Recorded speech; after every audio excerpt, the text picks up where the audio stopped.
Hi friends, good evening to all. ఈరోజు వీడియోలో ఒక ఫన్నీ స్టోరీ ద్వారా ఇంగ్లీష్ నేర్చుకునే ప్రయత్నం చేద్దామండి. So the title of the story is little girl Mariam. Little girl Mariam అంటే మరియం అనే పేరు కలిగిన చిన్న పాప. మరియం అనే పేరు కలిగినటువంటి చిన్న పాప. సో ఇక స్టోరీ ఏంటనేది చూద్దాము. But before going in to the story అందరికీ చిన్న ఇన్ఫర్మేషన్ అండి.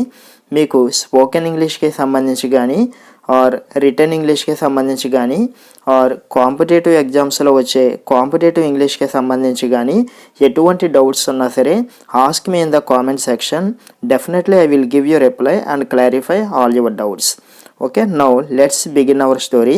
అయితే ఈ స్టోరీలో నేను ప్రతి వర్డ్ అండ్ ఎవ్రీ సెంటెన్స్ గ్రామటికల్గాను వొకాబులరీ పరంగాను ఎక్స్ప్లెయిన్ చేయడానికి ట్రై చేస్తానండి. కాబట్టి వీడియో కొంచెం లెంతీగా ఉన్నప్పటికీ కూడా చివరి వరకు చూడడానికి ప్రయత్నించండి. ఓకే, సో ఇక స్టోరీ స్టార్ట్ చేద్దాము. There lived a little girl Mariam. There lived a little girl Mariam. So friends, ఇక్కడ ప్రతిరోజు కూడా మనకి స్టోరీలో స్టార్టింగ్లో వన్స్ అపాన్ ఏ టైం ఉన్నట్టుగా ఊహించుకోండి. Okay, once upon a time అంటే ఒకానొకప్పుడు. ఓకే, అలా ఊహించుకొని ఇది కనెక్ట్ చేయండి. Okay, once upon a time they lived a little girl Mariam అంటే బాగుంటుంది. ఓకే, సో లివ్డ్ అంటే నివసించడము లేకపోతే ఉండడము. అంటే once upon a time they lived a little girl Mariam అంటే ఒకానొకప్పుడు మరియం అనే పేరు కలిగిన ఒక చిన్న పాప ఉండేది. ఓకే, మరియం అనే పేరు కలిగిన చిన్న పాప ఉండేది. ఇక్కడ THERE దేర్ అంటే ప్రతి వీడియోలను కూడా నేను చెప్తున్నట్టుగా దేర్ అనేది దీనికి స్పెషల్గా మీనింగ్ ఏమీ ఉండదండి. ఇది సెంటెన్స్ ఫామ్ అవ్వడానికి ఒక సబ్జెక్ట్ కావాలి కాబట్టి మీనింగ్ లేకుండా యూజ్ చేస్తారనమాట. అందుకే దీన్ని డమ్మీ సబ్జెక్ట్ అని పిలుస్తారు గ్రామర్లో. ఓకే, సో దేర్కి స్పెషల్గా మీనింగ్ ఏమీ ఉండదు. Okay, so they lived a little girl Mariam అంటే మరియం అనే పేరు కలిగిన చిన్న పాప ఉండేది. Who was very silly and lazy. ఎప్పుడైనా సరే మనకి ఇలా హూ అని వచ్చిందనుకోండి, ఆ హూకి ముందు ఉన్న వర్డ్ ఏదో ఆ వర్డ్ని ఆ ప్లేస్లో మనం అప్లై చేసుకోవాలి. సో ఇక్కడ హూ అంటే ఎవరు? మరియం అనమాట. So Mariam was very silly and lazy. ఆ మరియం ఎలాంటిది అంటే సిల్లీ అంటే తెలివి తక్కువది అంటే అమాయకమైన, లేజీ అంటే సోమరి అంటే ఒక అమాయకమైన సోమరితనంతో ఉన్నటువంటి ఒక పాప అనమాట ఆ మరియము. ఇక్కడ WAS వాజ్ అంటే ఉండడము అని అర్థం అండి. ఓకే, అయితే ఈ ఉండడం అనేది ప్రజెంట్లో ఉండడము పాస్ట్లో ఉండడము అని రెండు రకాలుగా ఉంటుంది. మనకి ఇక్కడ స్టోరీ పాస్ట్లో జరిగిపోయినట్టుగా చెప్తున్నారు కాబట్టి వాజ్ని యూజ్ చేశారనమాట. అదే ప్రజెంట్లో అనుకోండి ఈజ్ అంటాము. Who is very silly and lazy అంటాం అనమాట. అంటే ఇప్పుడు ఉన్నది అని అర్థం ఈజ్ అంటే. వజ్ అంటే ఒకప్పుడు ఉండేది. ఓకే, డిఫరెన్స్ అర్థమైంది కదండి. సో ఒకానొకప్పుడు మరియం అనే పేరు కలిగిన చిన్న పాప ఉండేది.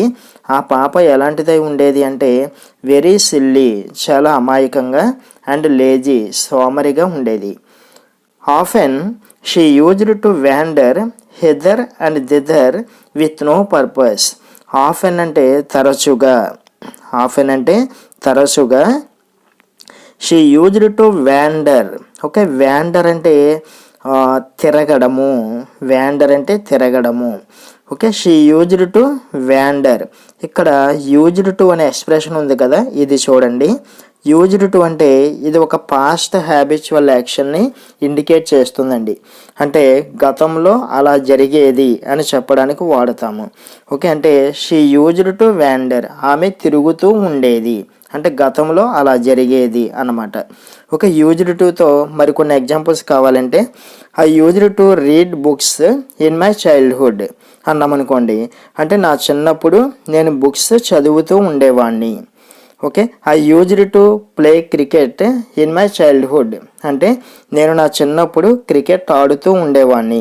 సో ఇలా ఒక పని జరుగుతూ ఉండేది అని చెప్పడానికి యూజ్డ్ టు ఉపయోగిస్తాము. ఇక్కడ యూజ్డ్ అంటే ఉపయోగించడము అనే అర్థం కాదండి. Okay, she used to wander ఆమె తిరుగుతూ ఉండేది. హిదర్ అండ్ దిదర్. హిదర్ అండ్ దిదర్ అంటే అటు ఇటు. హిదర్ అండ్ దిదర్ అంటే అటు ఇటు. విత్ నో పర్పస్, పర్పస్ అంటే పని, నో పర్పస్ అంటే పనేమీ లేకుండా. అంటే ఈ సెంటెన్స్ యొక్క మొత్తం మీనింగ్ చూడండి.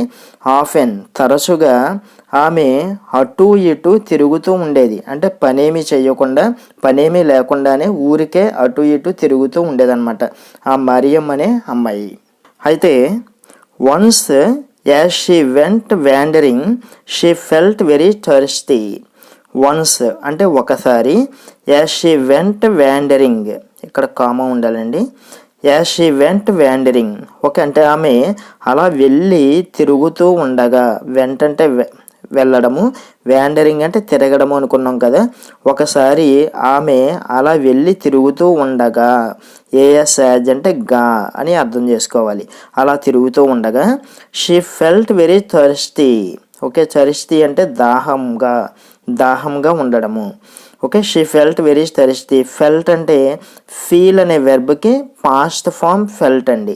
మనం ఇందాక అనుకున్నాం కదా, ఈ స్టోరీ అంతా కూడా పాస్ట్లో జరిగిపోయినట్టుగా చెప్తున్నారు. సో ఫీల్ అనే వెర్బ్కి పాస్ట్ ఫామ్ ఫెల్ట్ అనమాట.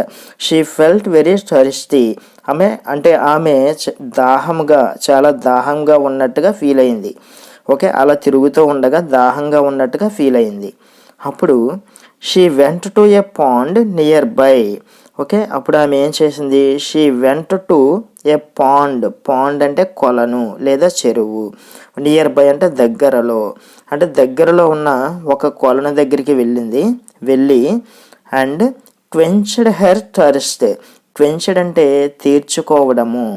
ఓకే, థర్స్ట్ అంటే దాహము. క్వెంచ్డ్ హెర్ థర్స్ట్ అంటే తన దాహాన్ని తీర్చుకున్నది.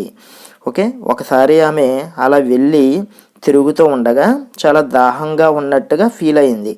అప్పుడు ఏం చేసింది? ఒక కొలను దగ్గరికి వెళ్ళి తన దాహాన్ని తీర్చుకున్నది. ఓకే, సో ఇక్కడ థర్స్ట్ అంటే దాహము, థర్స్టీ అంటే దాహముగా ఉండడము. చూసారా, 2 words కూడా డిఫరెన్స్ అర్థం చేసుకోండి. థర్స్టీ అంటే దాహంగా ఉండడము, థర్స్ట్ అంటే దాహము. ఓకే, ఆమె తన దాహాన్ని తీర్చుకున్నది. అప్పుడు షీ ఫెల్ట్ వెరీ టైర్డ్. ఇక్కడ వర్డ్ స్పెల్లింగ్ మిస్టేక్ పడిందండి. TIRED, టైర్డ్ అంటే అలసిపోవడము. She felt very tired. అలా దాహం తీర్చుకున్న తర్వాత ఆమె చాలా అలసిపోయినట్టుగా, ఫెల్ట్ అంటే ఫీల్ అయ్యింది. అండ్ డ్రౌజీ, ఇంకా డ్రౌజీ అంటే నిద్రమత్తు, అంటే చాలా అలసిపోయినట్టుగా నిద్రమత్తుగా ఉన్నట్టుగా ఫీల్ అయ్యింది. ఫీల్ అయ్యి ఏం చేసిందంటే she slept right there. Okay, slept అంటే నిద్రపోవడము. స్లీప్ అనే వెర్బ్కి పాస్ట్ ఫామ్ స్లెప్ట్ అండి. షీ స్లెప్ట్ రైట్ దేర్ అంటే అక్కడే. ఆమె అక్కడే నిద్రపోయిందనమాట. అంటే ఎక్కడైతే వాటర్ తాగిందో ఆ కొలను దగ్గరే నిద్రపోయింది. ఓకే, ఇక్కడ ఒక విషయం చూడండి. షీ స్లెప్ట్ దేర్ అన్నామనుకోండి, దేర్ అంటే అక్కడ, రైట్ దేర్ అంటే అక్కడే. ఓకే, డిఫరెన్స్ అర్థమైంది కదా. So she slept right there, అక్కడే నిద్రపోయింది. On the banks of the pond. ఇక్కడ బ్యాంక్స్ అంటే ఒడ్డు. ఓకే, అంటే ఆ కొలను ఒడ్డు మీదే నిద్రపోయింది. ఒడ్డు లేదా తీరము అంటాం కదా, ఆ కొలను ఒడ్డు మీదే ఆమె నిద్రపోయిందనమాట. నిద్రపోతే when she woke up it was night already. Okay, when అంటే అప్పుడు, వోకప్ అంటే నిద్ర లేవడము. వేకప్ అనే వెర్బ్కి పాస్ట్ ఫామ్ వోకప్ అనమాట. వెన్ షీ వోకప్ అంటే ఆమెకు మెలకువ వచ్చినప్పుడు, అంటే ఆమె మేల్కొన్నప్పుడు. It was night already. Okay, already రాత్రి అయిపోయి ఉన్నది. వజ్ అంటే ఉండడము అనుకున్నాం కదా. సో ఆమెకు మెలకు వచ్చేటప్పటికి రాత్రి అయిపోయి ఉన్నది. అప్పుడు she peeped into the pond. Peeped అంటే తొంగి చూడడము.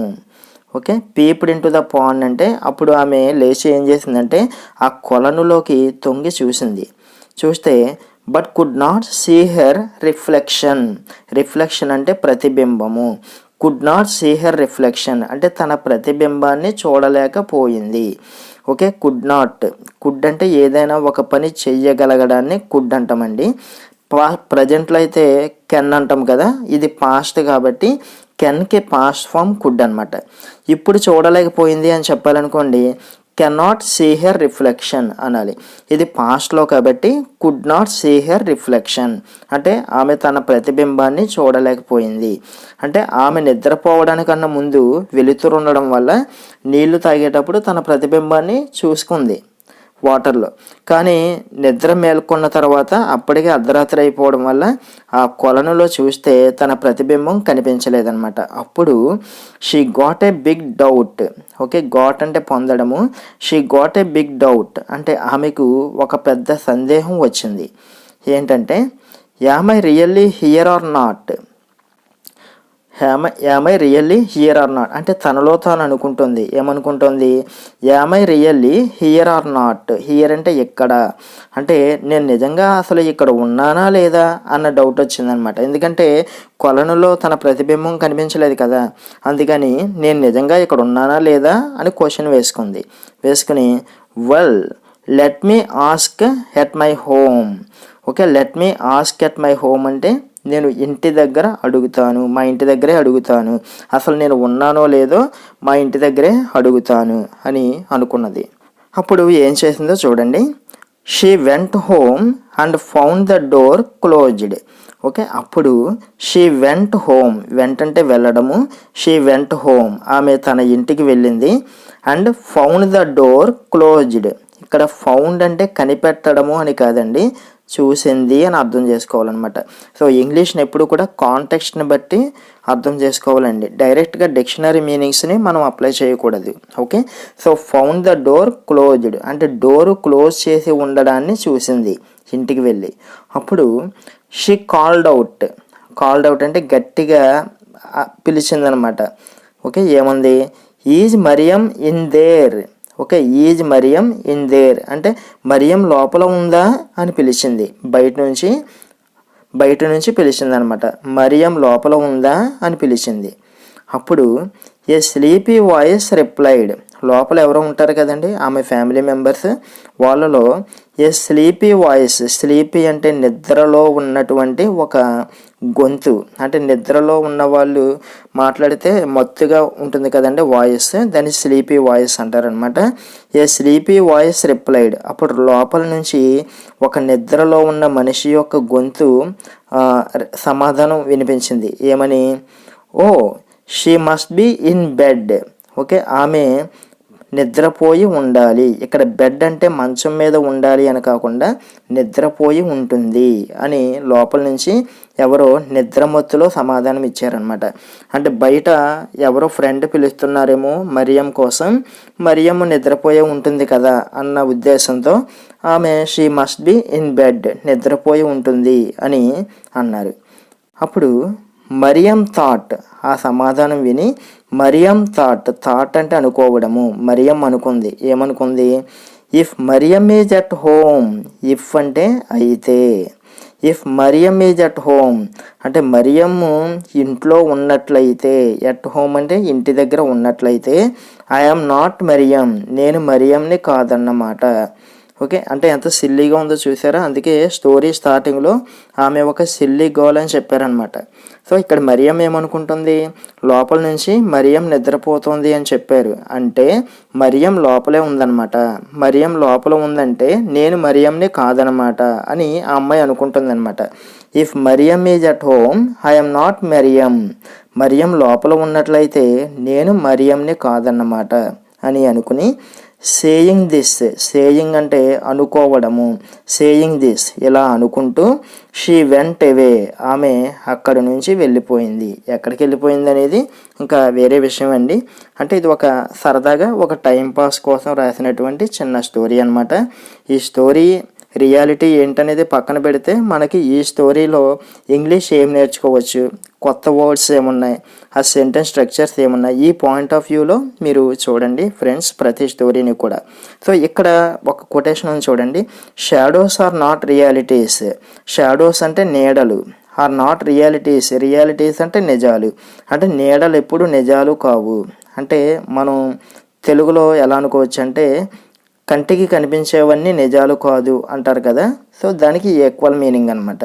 సో అమ్మాయి ఏమనుకుంటుంది, అక్కడ లోపల నుంచి మరియం నిద్రపోతోంది అని చెప్పారంటే మరియం లోపల ఉండే ఉంటుంది. మరియం లోపల ఉన్నప్పుడు నేను మరియంని కాదు అని అనుకుంది ఆ అమ్మాయి. అంటే పైకి అలా అనిపించిందంతా నిజం కాదనమాట. అది ఈ కొటేషన్ యొక్క meaning. Shadows are not realities అని. Okay friends, so this is today story. రేపటి వీడియోలో మరో ఇంట్రెస్టింగ్ స్టోరీతో మళ్ళీ ఇంగ్లీష్ నేర్చుకునే ప్రయత్నం చేద్దామండి.